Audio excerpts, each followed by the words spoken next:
Most of the time, you can get away with using creatures out of the monster manual or any number of other source books, but every once in a while, you need something that's truly unique. But when you do, it can be really daunting to make your own monsters because you're not building from a codified set of structured rules like you are with a player character.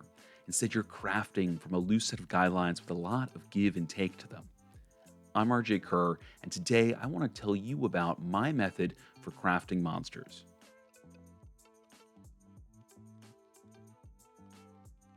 All right, so I start with a basic template. Now, all I've done here is really kind of uh, etch out uh, the a creature template like you'd see in any other stat block throughout the game, and just leaving all the fillable sections blank.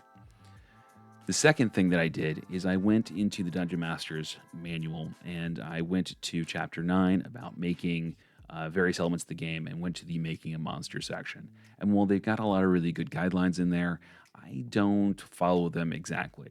So I started off with the chart that's there, where you find the challenge rating that you kind of want your monster to be. And then it gives you a list of information, things like what their proficiency bonus will likely be, their AC, their hit point range, their attack bonus, their damage per round, and their saves. And these aren't necessarily what those values are have to be for your monster, but this is kind of what they all these pieces will kind of average out to. And I like it as a good jumping off point because I find it's a lot easier to make up a monster when I've got an idea for kind of how big and bad I want them to be, specifically the challenge rating, because I usually have a party in mind that I want to play this monster against. Now, for today, I arbitrarily chose a challenge rating of 10. And so that means that a challenge rating 10 creature is typically going to have a +4 bonus for proficiency. It's going to have a 17 AC. The hit points are going to be anywhere between 206 and 220. The attack bonus is going to be about +7. The damage per round is going to be about 63 to 68 points of damage, and its saving throw DCs are going to be about 16. And that means any of its abilities are going to have a saving throw DC of about 16.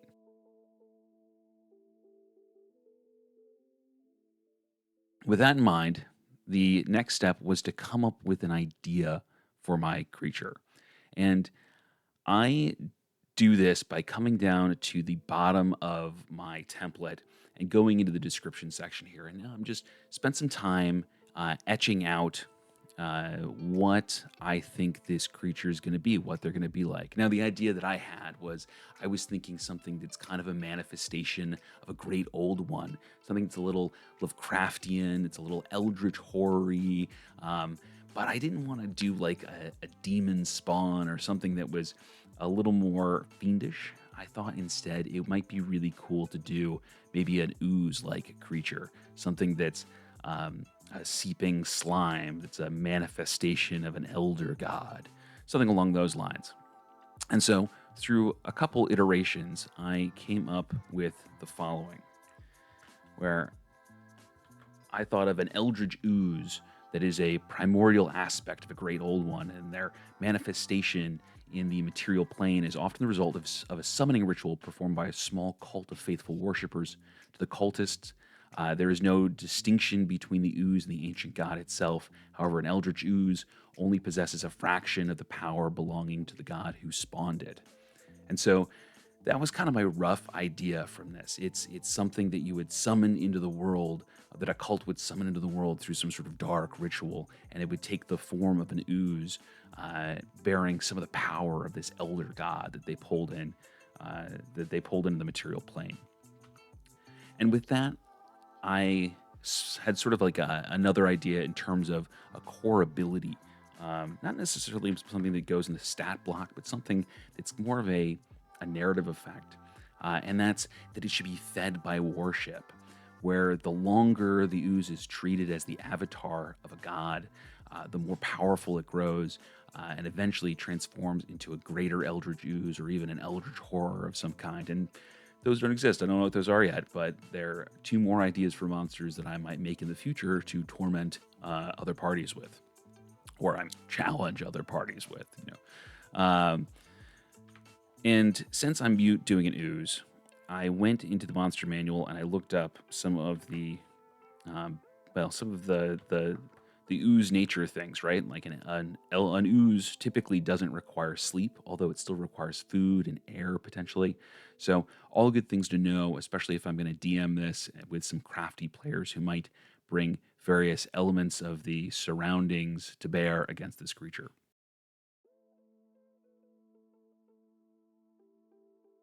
So once I have my description and I have in my mind a good idea of what I want this ooze to be, um, the next step was to sort of start sketching in the various details here. So I just start like I do with any other project, where I start with the things that I know.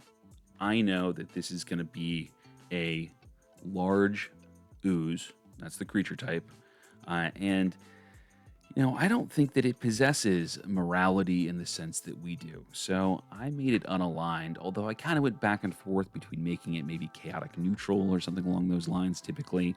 Um, but the idea of it being a great, a piece of a great old one, I wanted its kind of concept of morality to be so alien from humanity's that it was perhaps just uh, you know, it was so outside of what we would consider traditional morality that it appears to be unaligned. It's just kind of not on the spectrum.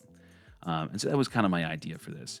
But I'll be honest with you, an argument can be made to make it something like chaotic neutral or even potentially chaotic evil, especially if you view it in light of some of the gods of chaos that appear in other sorts of pantheons. Um, so then I started working my way down the list here. I start with armor class since it's one of the first things here, and we kind of already have a number for it. Now, there's not a good reason for me to pick another kind of armor for this.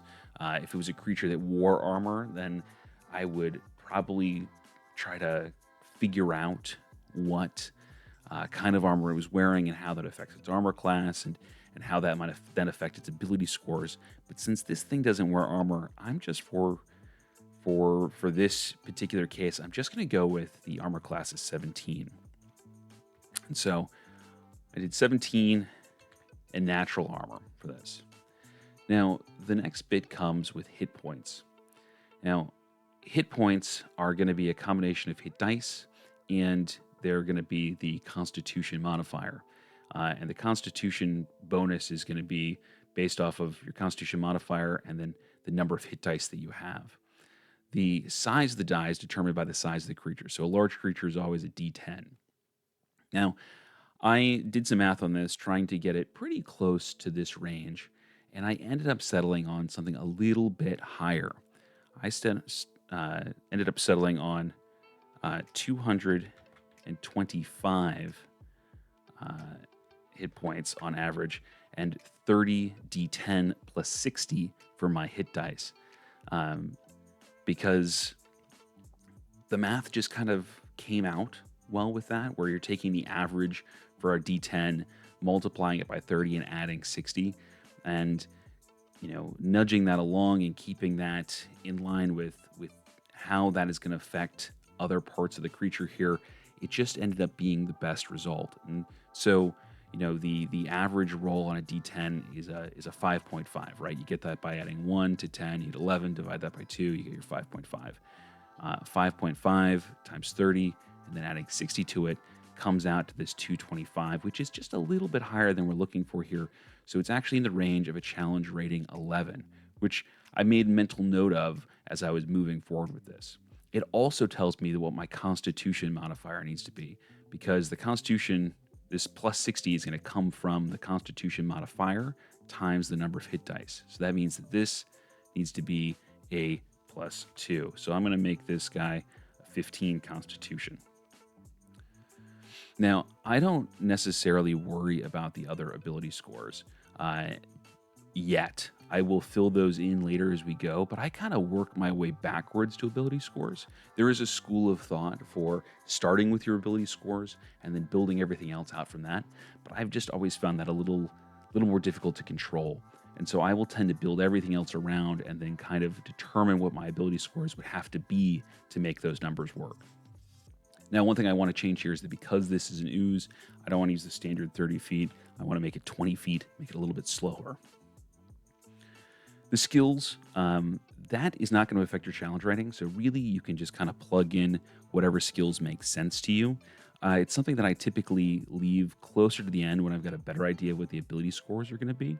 But I may think of certain things that I want to be in here. For example, I might say stealth is an important one for this one because it would do a lot of lurking and hiding, and its amorphous nature would allow it to get into sort of wedge itself into cracks and make itself very difficult to be seen and noticed. And speaking of amorphous, that brings us down to the special traits section, which is one of the next things that I fill out. Now, I'm going to pause here a second on my way down there, and I'm going to go ahead and fill in this proficiency bonus as +4, since that's what we have up above here. And I know that it's probably going to be in that ballpark. I'm going to fill in the challenge rating as my expected at 10, but that could change as we move forward.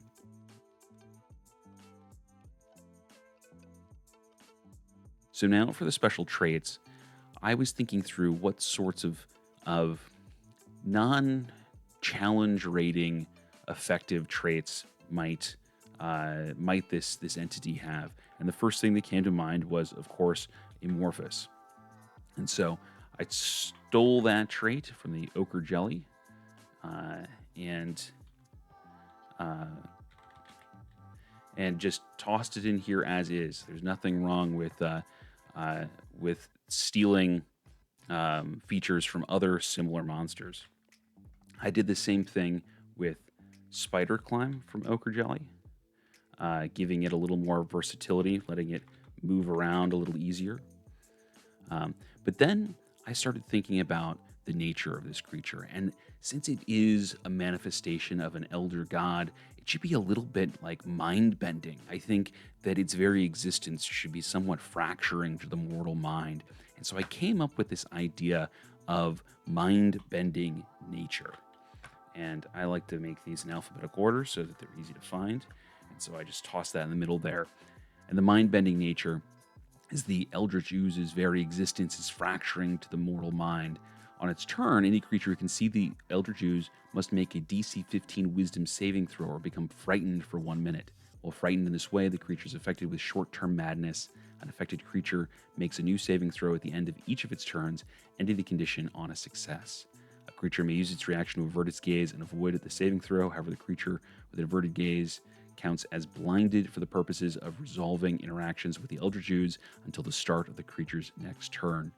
I just thought that might be kind of a cool way to build some of the narrative context of this creature into the stat block in a way that doesn't really affect the DC or doesn't affect the challenge rating too much. But I did pull that DC 16 from our stat block. It gives me a really easy number to pull from for challenge ratings or difficulty classes rather. When I pull from our challenge rating list. So that gives me kind of the special traits that it might have. And this idea of a mind-bending nature also makes me think about the languages. And I think that instead of it having just speaking common, I think it would be better if it had telepathy out to a range of, say, we'll say 120 feet so that it can be taunting people from far away. Because I imagine that this thing is somewhat intelligent, more intelligent than you might expect your typical ooze to be.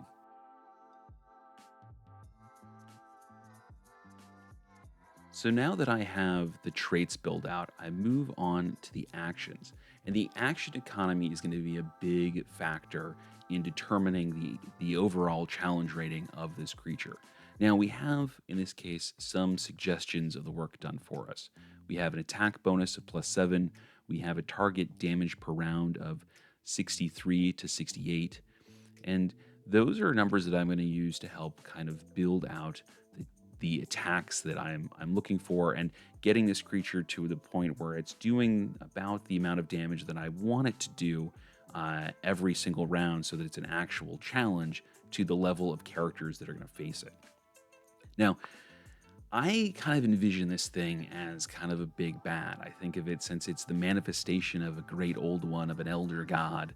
I think it's a pretty beefy sort of combatant. And so to make that more reasonable, to make it so that it actually has a chance of going toe to toe with a party of adventurers, it needs multiple attacks and it needs off turn attacks in the form of legendary actions.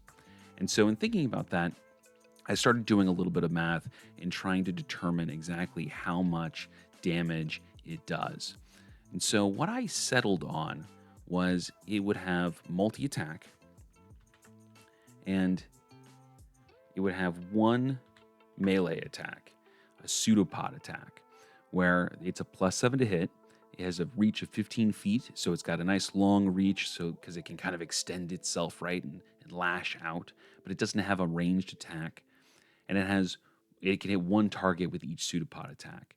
Now, I set the damage at an average of 12, so that's 2d8 plus 3. And so that's going to be the average of a d8 times 2 plus 3, right? So 1 plus 8 is 9, divided by 2 is 4.5, multiplied by 2 is 9, plus 3 makes us 12 average damage. And I decided to make that acid damage because I like the idea of it being kind of a corrosive, sort of gunky sort of thing, right? Where it's actually, kind of, I thought again about kind of like seeping through stone, right? And it being kind of an acidic sort of creature, to make it just that little bit more alien. Uh, so doing the math on this, 3 pseudopod attacks that are doing 12 damage, probably doing 12 damage around, is only going to get us to about 36 damage, right? Which is not quite up to this 63 to 68. But that's where something like legendary actions come in. And legendary actions are a great way for a creature to kind of even out the action economy. And so what I did is I created a new section for legendary actions. And I started filling that in from text that was that I borrowed off of some other creatures with legendary actions, so that it gets 3 of them per turn. Only one legendary action option can be used at a time, and only at the end of another creature's turn. And the use gains them all at the start of its turn, that kind of deal, right? So I copied in, I put in that kind of language, and then I thought about what kind of legendary actions it would have. Now, one of those needs to be an attack at the very minimum, right? And we want it to be using that attack. And so instead of making it so that it has to spend 2 of its legendary action points every turn to get multiple attacks, I decided to say that it's going to use, it's going to have a pseudopod attack, and this time it can make 2 pseudopod attacks with 1 legendary action, which brings its number of attacks per round up to 5. Now, 5 times 12 is 60, and that gets us a lot closer to this number, because if we added another on there, it would bump us up to 72, which would take us out of the range of a challenge rating 10. 60 is a little bit below the challenge rating 10. It's going to be in the CR9, but since our defense is up at CR11 and our offense is down at CR9, we average out to a CR10. So it's going to be a little tankier and do a little less damage, but it's going to stay in the fight a little bit longer, and it's going to average out to that CR10, which is really what we're looking for. So that gave me one thing that it can do with its legendary actions, but it obviously needs to have at least 2 more options that it can spend these points on. So I started targeting things that don't affect the challenge rating necessarily, but still give it a boon. So I ended up settling on Read Mind and Transparent Form. Read Mind, the idea that I thought for this was that the Eldritch Ooze can force a single creature it can see to make a Wisdom saving throw. And on a failure, the Eldritch Ooze learns the target's immediate thoughts, and until the end of the target's next turn, the Eldritch Ooze has advantage on attacks against it. And actually, what we should say is until the end of the Ooze's next turn. That is more effective. And so that is a legendary action that gives it advantage, potentially, making it more likely that it's going to do the damage that it needs to do every round to kind of stay in the fight. But it's not going to make it, it's not going to really affect the total calculated damage output, because it's not going to make it hit any well, it's not going to make it hit any worse. It's not going to make it hit any harder. It's just going to make sure that the numbers that we calculated on statistically occur more often. And then finally, I put in the transparent form. In this case, the Eldritch can make its body completely transparent. It becomes invisible. And the idea behind this is the counterpoint. Now it has advantage on attacks, but it can also now ensure that other creatures have disadvantage when they're attacking it. Giving it another tool in its tool belt to make it just a little bit tankier, to make it last in combat, especially going toe-to-toe with a party of adventurers, just a little bit longer.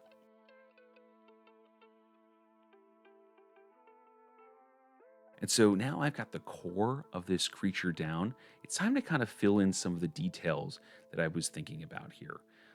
So one of the things that kind of jumped out at me is that I think that it needs immunity to acid. I think that would make sense for it to have immunity to acid. And also, since it's kind of got these psychic manifestations, right, with a mind-bending nature and the read mind, maybe it's immune to psychic damage. Now, you want to be careful when you are working in damage immunities and resistances into a creature, because they can affect the challenge rating.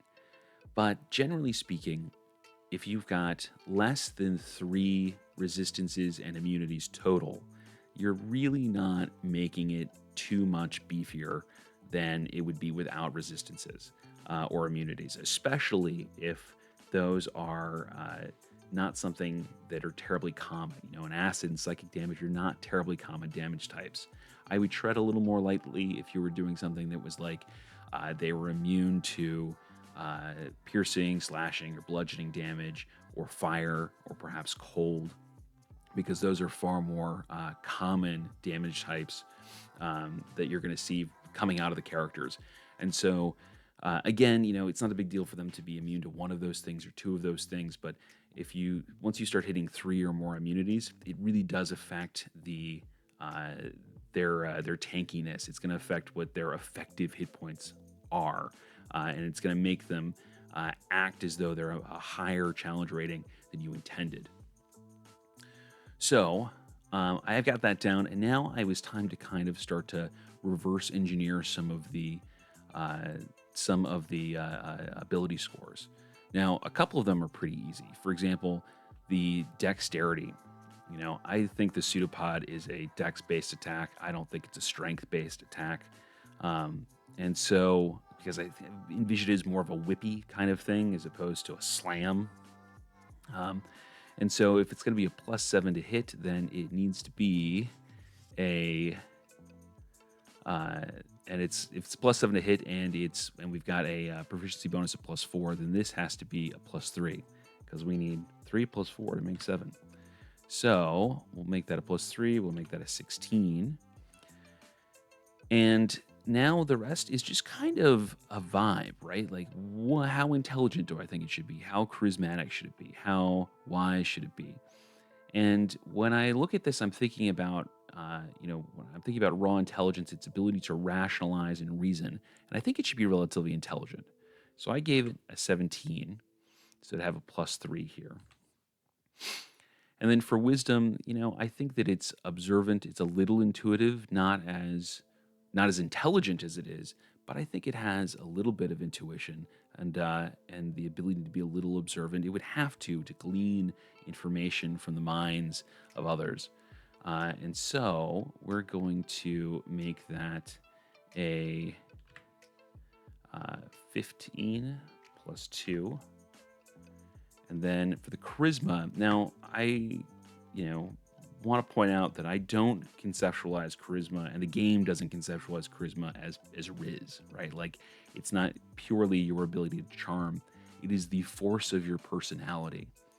And I think that any avatar of a god, any thing that is a piece of an elder eldritch being has got some serious personality to it, right? I think that it has a real force of a real idea of what it is, who it is, that is nigh unshakable. And so I made this pretty beefy. I gave this an 18, and so we'd have a +4 here. And you'll notice that I didn't worry too much about the DCs as they line up with this, because we don't, we might say that these are based off of wisdom. We can make the argument that the +2 from wisdom and the +4 gives us the 6, so that we can have our 16, right? But technically DCs are usually calculated with 8 plus proficiency bonus plus. So maybe we were pulling those off of charisma. I don't worry about it for a creature like this. The saves don't have to necessarily come from the ability scores when it comes from monsters. They can just be a fixed number that is in alignment with their challenge rating. Finally, I left strength where it is. It's an ooze, not a Hercules. I don't think that it needs a whole lot of strength. I think that it's a little more limber, a little more dexterous, which means that now we can fill in some of the other final details here, sort of mopping up some final thoughts. And that's like our passive perception is going to be a 12. I think that it needs blind sight out to a range of 120 feet. I think that kind of comes along with the telepathy. I think you can sense other things that are there, that kind of deal. For the skills, I was thinking that since it's sort of an otherworldly entity, it's probably proficient in Arcana. Since it's an Eldritch god, it probably is proficient in Deception, as well as Stealth because of its ooze-like nature. Being amorphous and having spider climb. And so I decided to give it stats for those 3 skills.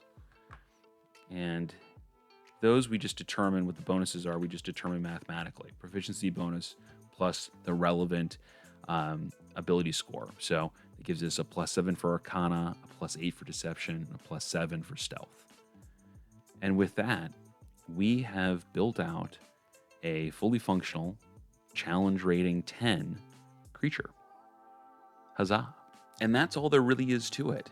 Making monsters is a little more art than science, but when you keep these fundamentals in mind, it becomes much, much easier. Thank you so much for watching. If you've enjoyed this video, please like, subscribe, and leave a comment. It really helps the channel grow.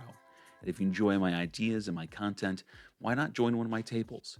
Find all of my games at startplaying.games/GM/rjcurrer. Thank you so much, and I look forward to seeing you next time.